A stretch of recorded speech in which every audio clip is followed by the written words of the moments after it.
That's the most amazing thing about this building. Like I describe it in Steve Ballmer terms, which is the building itself is a piece of hardware, and the way that it operates inside is a piece of software, and it changes literally every day. So, this entire summer we're working on how do we make people's jaws drop when they come in and they see this Halo board, which they saw all out of last year, but it does things that they could have never imagined. Hi, everyone. Welcome to Leadership Next, the podcast about the people and trends that are shaping the future of business. I'm Diane Brady. And I'm Kristen Stoller. Kristen, this week, go Clippers. We have Gillian Zucker. Yes, you and I met her at our COO summit in Scottsdale, Arizona. Sweltering Scottsdale. Very hot June day, 107 degrees. She spoke with me on stage before we did this interview in front of our attendees. Rubber chicken in hand. Yes, that was in the green room. She came out to me and said, can I bring this rubber chicken that makes noise on stage? And can I also bring this drink cup that is a sound maker? I cleared it with our sound people and they said yes. So we got that experience. That was a loud cup. And I have to say, this is one of the most tech-savvy organizations. Of course, Ballmer being the former CEO of Microsoft, you would expect no less. But incredible what that stadium has. Yeah, it's really cool. The tech is amazing. I'm sure having a boss like Steve Ballmer is a little intimidating. She beat out 30 candidates, I might add, for that role. But on stage, she was telling me, and what I thought was a little Big Brother creepy, but I also could see the appeal, is they can track the decibel level of every fan down to the individual seat. So if you're screaming the loudest, Diane, you might get a seat upgrade, you might get a freebie, who knows? And you thought facial recognition was cool. Yes, now they can track your voice. I think it's incredible what they're doing. It's the wall, as they call it. We'll hear more about that from her. Yep. I will say that Jaylon, who many of the viewers and listeners don't get to see every week, but is the brains behind this. She's working the camera as we speak. She and I went to a game at Madison Square Garden. Very different, of course, in terms of where its technology is. And it was a game that the Clippers won. So the experience of being in a Knicks-heavy stadium with Gillian Zucker. Yeah. I will talk to her about that as well. Oh, please. Yeah, as a Mets season ticket holder, we need all of the insights on what we can do with our stadiums here in New York. What I enjoyed about our conversation in Scottsdale, I have to say, is I think the way that she views sports as a business, clearly it is a huge business right now, but the way that they talk about customer engagement, the way they're using data and AI. I mean, there really are lessons far beyond the world of sports. And often, I have to admit my bias, I've often thought of sports teams as a vanity project for billionaires. Yeah. This felt like a very professional organization and one that is really positioning itself for the future. And doing a lot of experiments. They're tracking what food items are selling at each game to make real-time decisions about what fans actually want. Let me guess. Great Hot discussion. dogs. Yes. Great discussion. Lots to talk about. And you'll hear it all when you come right back.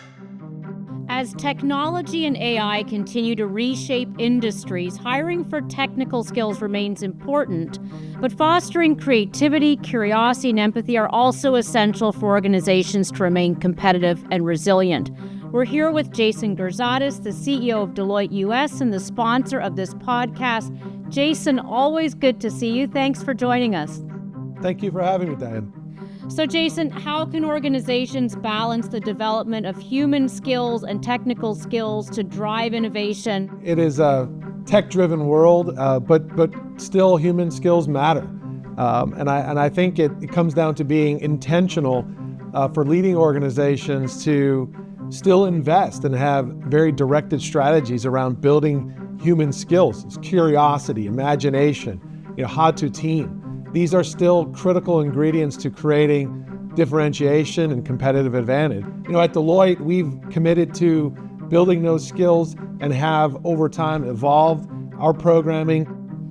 Jason, could you say at Deloitte, what role really does apprenticeship play in fostering a culture of continuous learning and development? It's interesting. There was some, I think, time when people thought that apprenticeship and mentorship could maybe be digitized or entirely done remotely. And I think what we've learned is that that's not the case, that apprenticeship and mentorship need to continue to be a formal part of our culture, a part of our learning environment. Absolutely. Well, great insights, Jason. Thank you so much for sharing them with us. So we are here at the Fortune COO Summit in Scottsdale, Arizona. And Gillian, you yourself are a master operator in your job at the LA Clippers. So I want to start with the unique relationship that you have with your billionaire boss, Clippers owner Steve Ballmer. Why did you want to take on this job, and walk us through your interview process with him?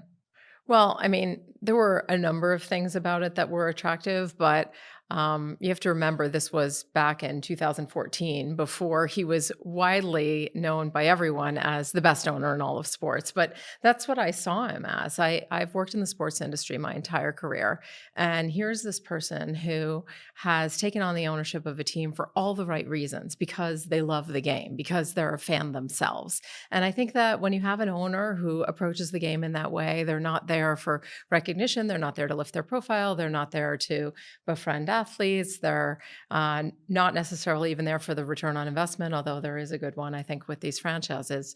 But he was really there because he loves the game, and he wanted to provide an environment for other people who love the game. And he was fiercely competitive. So all those things made the job really attractive to me. You know, one of the things that intrigues me is you have worked across different sports, NASCAR. So, like, what is it about sport itself that attracted you initially? I think this goes all the way back to when I was a child. Let's go back to when you were a child, Gillian. I mean, the experience that I had with my dad. He was a passionate New York Giants football fan, and we used to watch the games on the couch every weekend. And that became special time that I shared with him. My first live sporting event that I went to was a New York Yankees game with him. And I remember him preparing me for the game. I had to bring my glove because it was possible that somebody would hit a foul ball and that I could catch it. Now, where we were sitting in like the very top tier of left field, it was not possible that I would have ever caught a ball. And yet I sat there the whole game thinking that the next one was coming at me. And I remember after the 7th inning stretch, him saying, "Okay, are you ready to go?" And I'm like, "No, I haven't got the ball yet," But this idea that you could be there and have that kind of connection with someone else has always been what's attracted me to sports, is providing that experience for others. So walk us through your career then. Where'd you want to start? I know you come from a lot of different backgrounds before you got into basketball. Take us through that. Well, I've been doing this a long time. So back when I was a senior in college at Hamilton College, I went to a small liberal arts college in upstate New York, which I think was really formative about my career, taught me to think, taught me to speak passionately about things I care about, and to present ideas that are important to me. And all of those things are things that I use every day in this industry. But it wasn't Hamilton's reputation, by the way. It's sort of a breeding ground for leaders. It's a wonderful place. And when I was a senior there was a career class that asked you to kind of talk about your strengths. And I was a writing major, so what kind of popped out was, oh, you might be interested in being a sports journalist. And I thought, okay, this is great. So they asked you to find someone who had that career, spend half a day with them, write a 1-page paper on it. And that was essentially the assignment. So I did that. And the person was covering a minor league hockey game in Utica. And I remember going there and watching the person who was the head of operations at this tiny arena that held 4,000 people, and realizing that I didn't want to be a sports journalist. I wanted to do what he did. He was throwing frisbees into the crowd, and he was pulling a name out of a hat, and people were cheering. And so when he came up to the press box, I said, "What is it that you do here?" And he said he was the director of operations. And I asked what that meant. And he took me to the last row of the press box, and he had me type into this machine the words "on your feet." And he said, "Okay, hit this button when I tell you to." And I hit the button, and everybody in the arena stood up and cheered. And he said, "That's what I do here." And I thought, this is it. This is my career. This is what I'm going to do with my life. And, it took a long time for me to get there. I didn't take, the direct path. I took a circuitous route through lots of different sports and lots of different types of roles. But ultimately, it's what prepared me for this role with the Clippers. Was there a pivot point for you? I mean, I love that analogy of just, on your feet. But what was it when you realized that an experience that took you to the next level, that positioned you to be in the role you're in now? I think that oftentimes people don't approach their career path with the same sort of planning and strategy as they do their job assignment. So I really thought about it in that way. What is it that I need to do, present, learn if I actually want to run a franchise one day? And so I started in PR because that was my strength, was writing and communication and pitching stories and being persuasive. So I started there and then parlayed that into sales, really, really important in the industry. I mean, everybody who has any kind of leadership roles in these typically comes from a sales background. And then I needed to understand operations. So I actually took a role in minor league baseball where I ran stadium operations and concessions and really learned what that was all about. And then slowly tried to fill in the places where I didn't have as much experience, whether it was licensing, broadcast, et cetera, and develop leadership skills along the way. Was there a lot of competition for your current role, and how did you stand out, if so?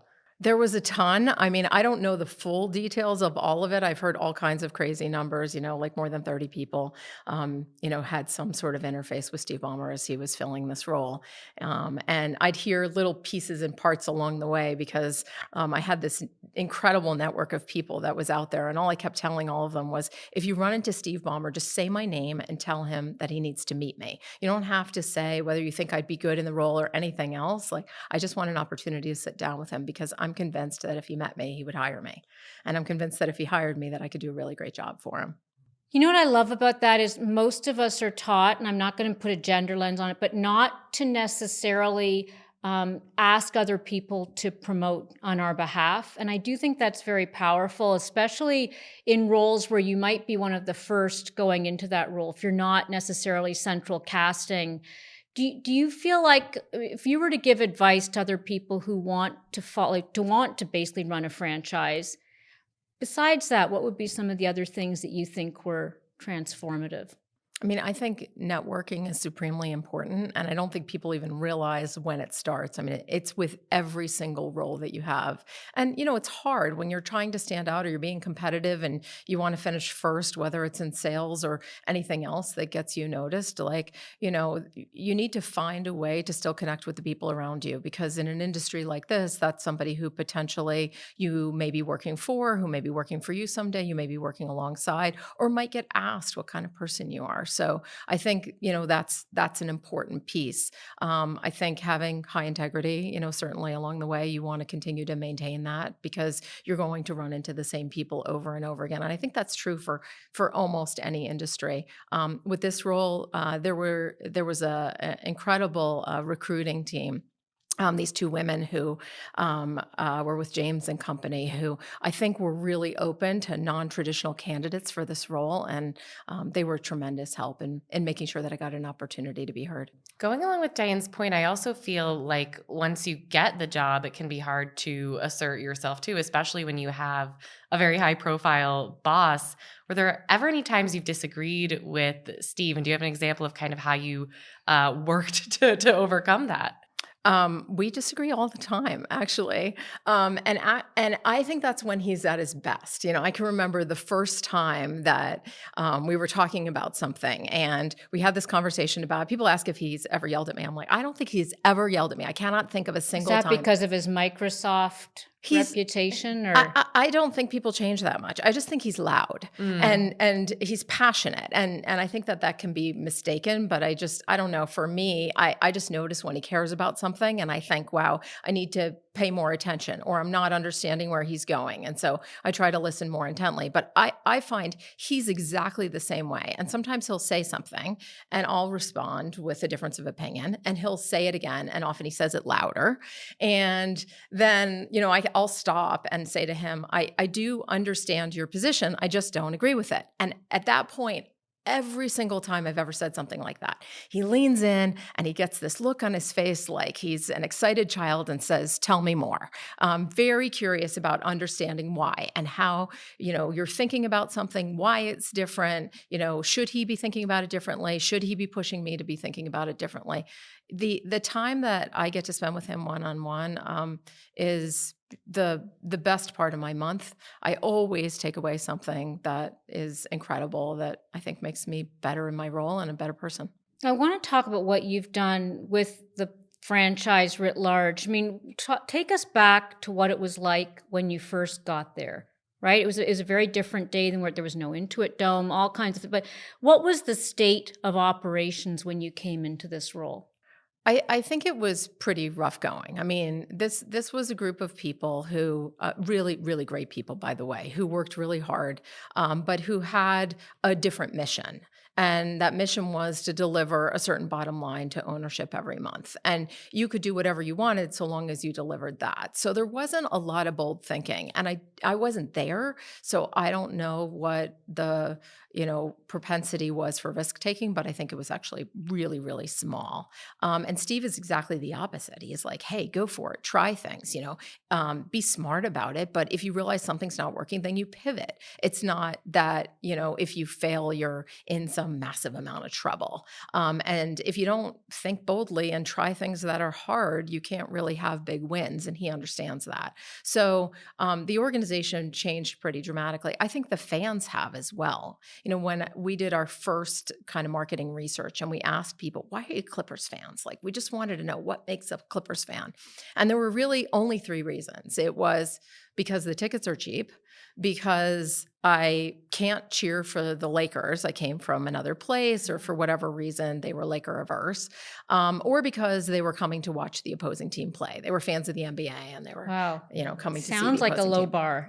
Yeah. So the number of people who actually counted themselves and raised their hands and said, oh no, I'm excited to be a Clippers fan. But over time, you started hearing more and more about the reason why people thought of themselves as Clippers fans was because, this was a team that had gone through adversity. It was loyal. It was people who were hardcore. It was people who were dedicated.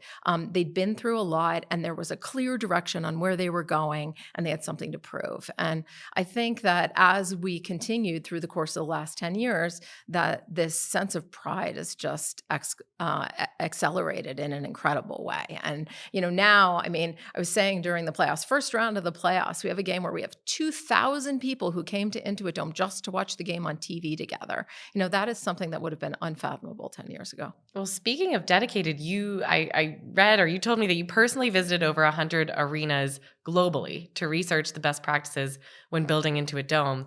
Tell us about the wildest thing you saw or you did when you were doing that research. Oh, we visited all kinds of places, and I would say some were arenas and some were other entertainment facilities. I remember going to a zoo in the Philippines and holding one of those giant yellow snakes around my neck. It was like one of their, it was like a Britney Spears moment for me. But, it was kind of this idea of everywhere you went, you saw things that were inspired. It was things that they did to engage whatever their audience was. I remember spending some time in Asia and seeing the way that they utilize luck. It's like sort of this way that inspires people. And I came back and I said, there's got to be a way that we can utilize that in sporting events where you are doing something that causes your fan base to take an action that would make the team more lucky. What an it sounds like more like of an eat, pray, love experience than doing due diligence on stadiums. What were you looking for in this quest of going other places? I think that all of these places kind of take on the personality of whoever's funding them. There's somebody who's leading the charge. And when you go there, you see that. You see what their motivations were and what they were trying to accomplish and the different tools that they use in trying to accomplish it. So each of these buildings has a personality unto itself. I think baseball does it really well. You go to baseball parks, and a lot of people like to visit every baseball park in the country because they just have such a unique personality and point of view.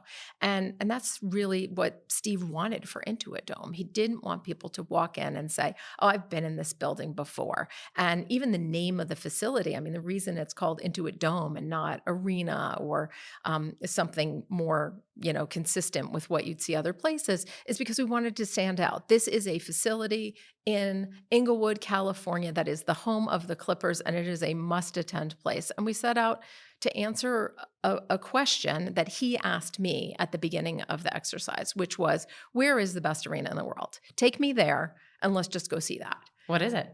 Well, my answer to him was, for what? So is it for the player experience? Is it for the media experience? Is it for the person who sits in the first row? Is it for the person who sits in the very last row? Is it for the food? Is it for hospitality? Is it for sponsors? So when you answer the for what question, you get a lot of different answers. And so we went to about 7 different facilities together and had that experience of what people do well in a variety of different places.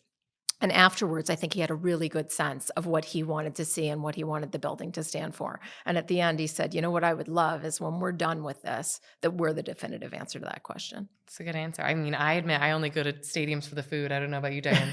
Well, I think what's interesting is are any of those at odds with each other, right? So can you be all of the above? I mean, I do think Intuit Dome is an interesting, emblematic, shift for Clippers and just for the company writ large. What is it that you did there that you think distinguishes it? Obviously the technology, the wall, people know about that, but anything else that you think really captures the potential of what a stadium can be? I think a few things. I mean, number one, we set out to solve the problem of lines. What if you could come to a sporting event or a concert and have no lines? I mean, that's sort of unbelievable. I mean, is that even possible? And that's what we set out to do. Either through architecture or technology, where could we take the friction out of everything that you experience, whether it's getting your ticket taken, waiting in line for the restroom, going to get a hot dog or a Coke? All of those things are things where you're used to missing a quarter of the game, you're used to missing several songs in a concert. So can we make that something where boom, boom, boom, you can be back in your seat? And that's where frictionless technology and building a building that's 100% frictionless. You have to do that from the beginning. You said you go to facilities for food. I do too. Like it's a place to indulge and you want it to be great. Well, what we learned before we even put a shovel in the ground is that one of the things that makes food in a facility great is the proximity of where you serve it to the kitchens. So, I remember Steve asking this question, like, how do you solve that? Most of these facilities have 1 or 2 kitchens in the whole thing. And the person who was advising us, great consultants from Levy Restaurants, said the only way you could do that was if you built a kitchen in every single concession stand, and no one would ever do that. And Steve was like, "How many is it?" They were like, "Oh, like it'd be 30 or something." So we have 31 kitchens at Intuit Dome for exactly that reason. It's so that when you get the pizza, it was just made right behind you.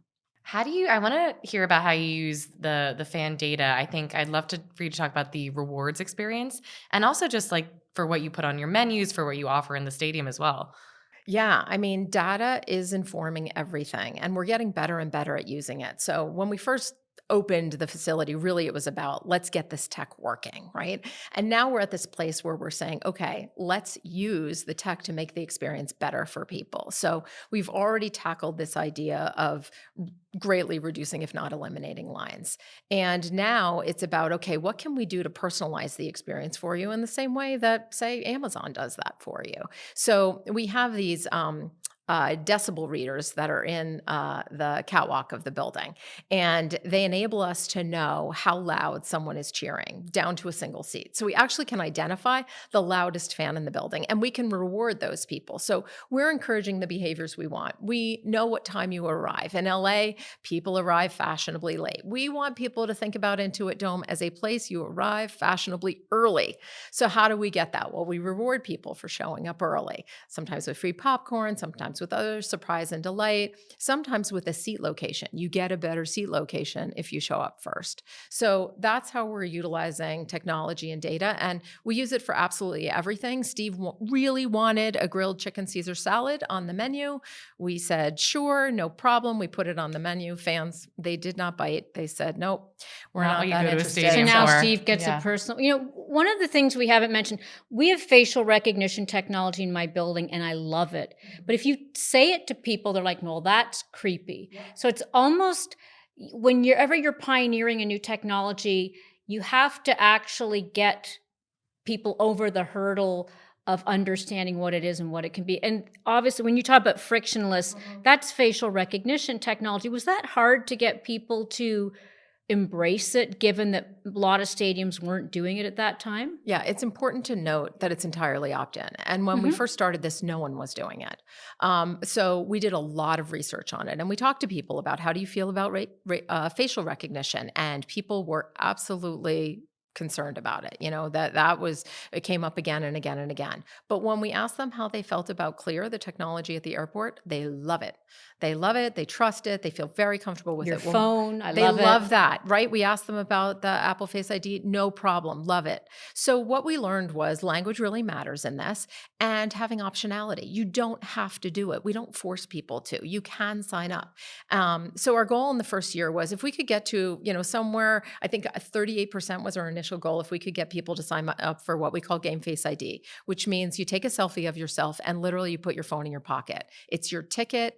So it's your entrance into the building. You just walk right in. You go into any concession stand. You grab your double cheeseburger. You grab your pretzel. You grab your Coca-Cola. You walk right out the door. In fact, because of our relationship that we have with Clear, we're even able to determine someone's age. So we can determine if you're old enough to be able to pick up a beer. And we know that you're allowed to have 2 in the state of California. So that enables you to just walk out with that as well. And if you're not old enough, we know that. So it won't allow you to leave. So all of these things are things that make the experience better.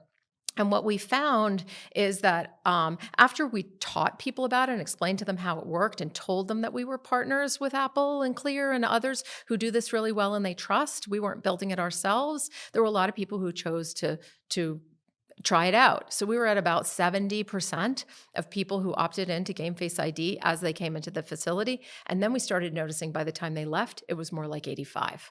So we're really seeing a very high uptick in people who are interested in it because it just changes the experience for the better. Demonstrable, right? I think, you're also in competing with people who might just want to stay at home and not even go to a stadium at all, as opposed to getting there early.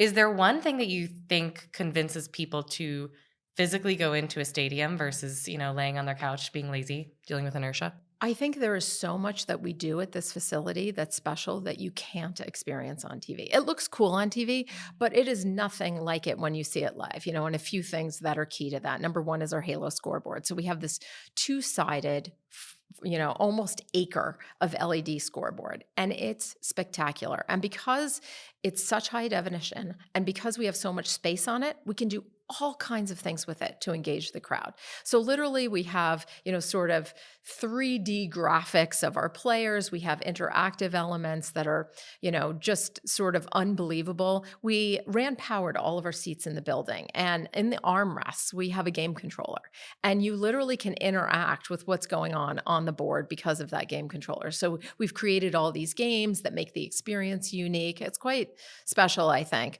And then other things that are way much lower tech, right? So we went out and we collected the jerseys of every high school basketball team, girls and boys in the state of California. It's over 1,500 jerseys, and we framed them and we put them up on the wall. So nice. If you've played basketball anywhere in California, you can come into Intuit Dome and you can see a piece of yourself there. One of the things we're talking a lot about the Clippers, but let's talk about Halo as a broader organization. Talk about the breadth of what you do.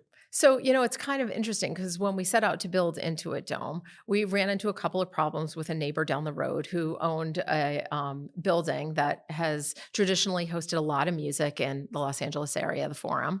And during COVID, we were able to reach an agreement with them where we purchased this building from them and renamed it along with Kia, the Kia Forum, and have been operating it since. So it's a spectacular concert venue. I mean, I think many people, it'd be hard to argue, it's got the best sound of any building in America. I would say even the world. It's really a tremendous place to see a concert, and it gave us time to learn a lot about the music industry. So we started learning it in this very special place. And we learned a lot about acoustics, which allowed us to take all of that learning and put it into Intuit Dome. And so I'd say Intuit Dome gives it a pretty good run for its money when it comes to a place where, you can have events that are outside of basketball. Also women's sports for a second, because that's an area other than soccer. I'm trying to think of what's the uptick on women's sports, and if you see the evolution of that, can you give us some sense of what you've done in that realm? Because I think that's very powerful and we're hearing more about it, but I'm not sure exactly if it's resonating as much with people. And I think younger generations going along with that into the tech, but also into women's sports. We see it in New York with the Liberty all the time. There's so many people. I live above the Barclays Center, and I see so many young people so excited about women's sports. They have done an absolutely spectacular job with the Labor Day. And Yeah. I've had many conversations with Claire Zai about what they've done. Just amazing. But I think overall, when you look at the WNBA and what's happening there, you look at women's soccer and what's happening there. I mean, clearly on the rise, very exciting in so many ways. Gotten a lot of attention from sponsorship, I think certainly from broadcast. So there's huge opportunity there, and we're very bullish on what that is. I think we've really created this facility as a place where, we welcome everyone. And, this past weekend, we just did an event with WWE, and they've done an extraordinary job with women in their sport as well, and really highlighting that. So I think we're going to see more of that. What do you think is the most valuable piece of advice that Steve has given you as you've taken your role? Or anyone. Gosh, I mean, Yeah, we can. Steve, and Broaden then it. Let's and broaden then let's it. go. Yeah, both. I mean, he has a way of making very complicated things simple. And I think he pushes for you to really be able to explain what your strategy is and where you're headed in a very, very simple, authentic way. If you need a lot of buzzwords or you need a big PowerPoint presentation to explain where you're going, you probably don't know it well enough to be successful. And that's something that's really helped. And I, after working with him for 10 years, know when he keeps asking me questions about the same thing, he thinks I'm not yet there. And so it forces me to keep asking myself questions. And I think that's been something that's been really transformative for me. In sports, you often hear the term billionaire owner, which gives the impression that the more money you spend, the better the franchise will be. I mean, what are some of the underappreciated elements, especially in a business that has got so many egos, so many moving parts? What do you see as what maybe outsiders underappreciate as what distinguishes a winning franchise from one that is expensive but maybe not as successful? Yeah, I mean, look, all of these sports teams are expensive. I mean, there's it's just table stakes at this point. There's no way around it. It's funny whenever you say billionaire owner, when I think about that, I don't know, it just kind of makes the hair on my arm stand up. But it does too. Why is that? Because he doesn't act that way. I mean, he, still drives a Ford because his father worked at a Ford factory, and he's got this sense of loyalty. I mean, a lot of his wealth is tied up in this Microsoft stock because he's so loyal to that company. He keeps it. He believes in it. And, yes, he's been extremely fortunate, and he so much so that he has an opportunity to buy an NBA team and to build a facility like the one that we have. But at the same time, when you spend time and you're around him, he is about as regular guy as it gets. And he worries about things that regular guys worry about. So I think that that's important in staying connected. And it's one of the things that helps franchises to succeed. I think when you get too far away from your fans and who they are and what they're about and what motivates them, that's when teams struggle. Looking toward the future, is there any either tech or new ideas that you are really excited about implementing? Well, like everyone else, I mean, I think that there's an opportunity to grab AI by the horns and figure out how to harness it in a way that, is really useful and that people love because it makes their life easier and better. And that's always our focus for our tech is what does it do to improve the experience for people? So that's something we're really doubling down on. And look, I think data as well. When you look at companies these days that have really grown exponentially, they've done it because they really understand the data they have. Everybody's collecting it, but how about knowing how to use it? And so those are two of the areas that I think we're spending a lot of time on. I'm guessing in your job, you get a lot of fans apply, right? And passion. And we talk a lot, we're at an operating leader event, talking about what you hire for and talent. I'd love to hear you talk a little bit about how you hire now, even from if you could go back and talk to yourself younger in your career, what you've learned about the kinds of people you hire and how important is it to be a fan of the sport when you're hiring? I don't know that it is important to be a fan of the sport, which is a crazy thing to say, right? We hire people all the time who don't necessarily have that attachment to basketball. Now, what's interesting is I don't know any of them who don't develop it, because there is nothing quite like working for a team. I mean, it's, people use this team analogy all the time in business, but this is the real thing. And there's wins and losses. And, the way that you get attached to it, I know that at the end of every season, when we have people who are new and it's the first year that they've gotten to the point where, it's our last playoff game and we're done. And they come in and they're so devastated. And I always get one or two of them who come to my office and say, how do you deal with this? Does it get easier? And the answer is no, because you're that emotionally invested. So that's what I look for. I look for people who are passionate. I look for people with the right attitude, because I think you can teach aptitude. I look for people who are smart, who are curious, who treat one another with respect. I think that's really important. But these are all attributes that I think really matter. And then the skill sets, people tend to be driven and successful in areas that they like. And so I look for people who have liked their previous jobs. Speaking of passion, I want to steal a question from both Diane, you and her digital twin, who I have been talking to all week and has asked me, and now I'm going to ask you, Gillian. Okay. It's a bit superficial, I have to say. But this was a good question of hers and yours, which is, what brings you joy? I hear you like kayaking. I do like kayaking. I like that very much. Mostly I like it because I like to go on the search for like sea lions or dolphins or like other things deep that tend ocean to kayaking. surprise you. I really love that. I love wildlife, but I have two miniature Schnauzer puppies. I love them. I spend a lot of time with my family. Of course, I love them. I love to cook.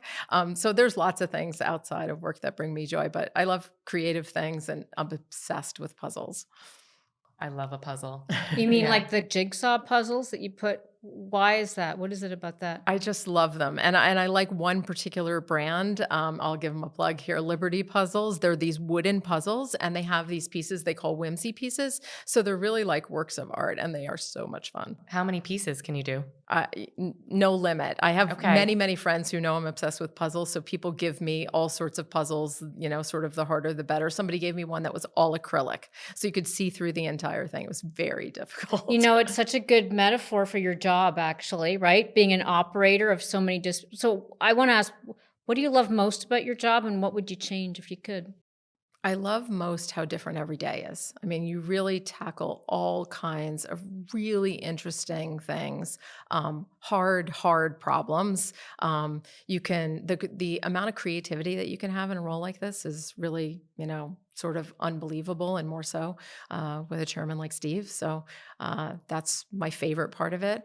I would say if there's something that I could change, it would be to make sure that fans understand that there's limitations, within the industry. Like oftentimes I'll look at social media and I'll see people saying like, why don't they just go get this guy? Or how come they don't have this? And they'll be critical of either the players or the coaches or whatever. And that always, like, obviously I feel very protective of them, but it always bugs me because I'm thinking, gosh, they don't really understand how the salary cap works, what the rules are within the NBA. It's not as simple as it seems. Do you read those posts a lot? Because I think we're always told, don't read your comments, don't do anything like that. And how does it make you feel? Like frustrated? Unfortunately, in my role, a big part of the job is social listening. It's important for me to know what people are saying and understand that so that we can target our messages in a way that helps them become more understanding of, how we're managing the team, the facility, et cetera. So yeah, unfortunately, I do read them. Sorry. Rough part of the job. Some of them can be really tough. And I think that people forget that there's someone on the other side of this when they're saying things like this. This is, somebody's son, somebody's friend. You mentioned the salary cap, and I do think that the sport evolves. I mean, give us a sense as to what's around the corner. It doesn't have to be like the actual game itself, but even just, we've seen these franchises become incredibly profitable. Like the sports business is such a larger phenomenon now than it was even 10, 20 years ago. What do you see happening next in terms of the evolution of the experience, the game that excites you? What I'm most excited about with the NBA is the globalization of the game. So, this is, the truly the only American-based global sport. And I think that we have an opportunity to do something really powerful, and the NBA has seen it for many years. A lot of the work they've done with NBA Africa, what they're thinking about with NBA China, Europe, yeah. China, Australia. So when you really think about this opportunity, I mean, it is a game that is truly global, and there's such an opportunity. And with the Olympics coming to Los Angeles, I think we have even more of an opportunity to see that grow pretty quickly. I was just about to bring up Olympics because I want to know about what your participation in that is going to look like. We are the home of basketball. I am so proud to say. It's funny, when we originally had the beginning of the conversations with the Olympics, and they were coming to Los Angeles, and they said, would you be interested in being a host building? And you don't get to pick your sport. So my response was, absolutely, we would be 100% interested in any sport at all, so long as it's basketball. And lo and behold, if we didn't end up with it. But the facility really is built for a tournament event like this. The number of locker rooms we have, the facilities that we have, and I think it'll be a spectacular experience, not just for the athletes, but also for all the people who attend. Any new and exciting things you're going to roll out for it that you could share with us? Oh, yeah. I know it's early days. No, there'll be all kinds of interesting things that are being rolled out constantly. That's the most amazing thing about this building. Like I describe it in Steve Ballmer terms, which is the building itself is a piece of hardware. And the way that it operates inside is a piece of software. And it changes literally every day. So, this entire summer we're working on how do we make people's jaws drop when they come in and they see this Halo board, which they saw all out of last year, but it does things that they could have never imagined last year. And, that's our goal every single day, is to just be better than we were the day before. I'm curious what the challenge is, not just for your industry, but writ large. You're in Los Angeles, which of course has experienced, the trauma of wildfires, and you think about sustainability. I know that's something Steve's talked about. We're in an environment, I think, of USA facts, of where there's people are very polarized and there's security concerns. What keeps you up at night, and or maybe not even keeps you up at night, but talk about some of the challenges that you have to deal with, because you're so much at the center of the community, and it's, there's a lot of things swirling right now that make it hard to manage day-to-day operations, I'm sure. I think you just need to stay true to who you are as an organization, and we've done that. I mean, the environment is very important to Steve and his philanthropy. He does a lot of work in this space. We made a lot of decisions when we built Intuit Dome about how we were going to be thinking about our footprint and how we were going to minimize that as much as we possibly can. There's a massive solar array on the roof of Intuit Dome. It can power an NBA Finals game off grid.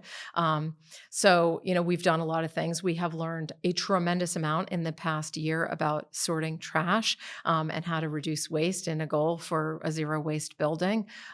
We ran extra water lines so that we can reuse and reclaim water, especially important in a place like Southern California. So, a lot of the way that we think about things is, to lead by example. And showcase that to people. We're not pushing it down anybody's throat, but we're saying, we think this is important for the world and we'd love for you to participate. And I think that's an opportunity that sports and music facilities have, because we encounter so many people. You can just help people to, meet these things in unexpected places and be introduced to it in a way that, feels comfortable. Excellent. Well, Gillian, is there anything that we haven't asked about that you wanted to share with us that you don't get asked enough?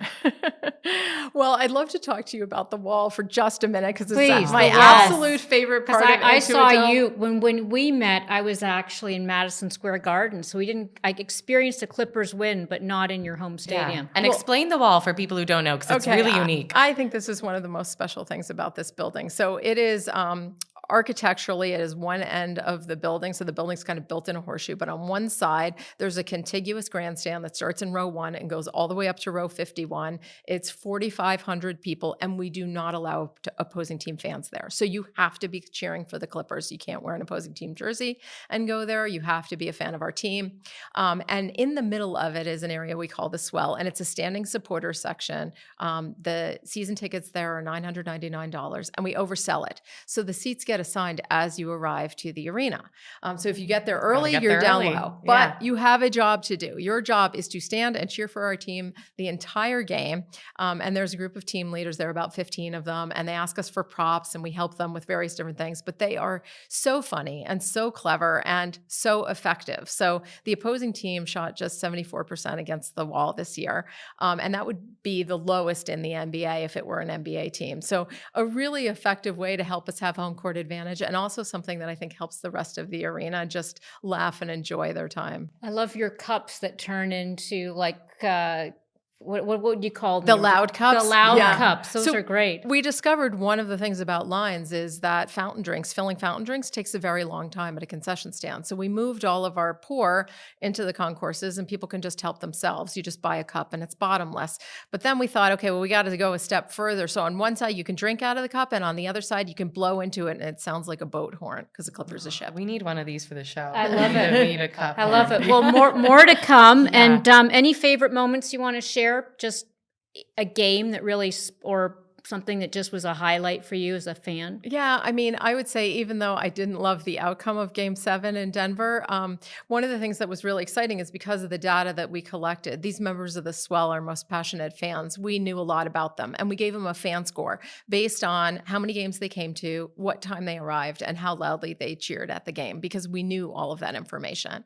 And then we reached out to them and we took the top 150 of them and we put them on a charter plane and we flew them to Denver Wow. for this pivotal playoff Game 7, which was a must win. So as the team was finishing up their warm-ups about an hour before the game started, you started seeing these red-shirted Clippers fans coming down the aisles and just watching the players and the look on their faces in that experience, and seeing this home court advantage so far from home. I think it was a really special moment, and it sort of allowed all of social media to join us in experiencing what's so special about Intuit Dome. I think we praised some Clippers fans. Thanks for joining us, Gillian. Thank so you. much.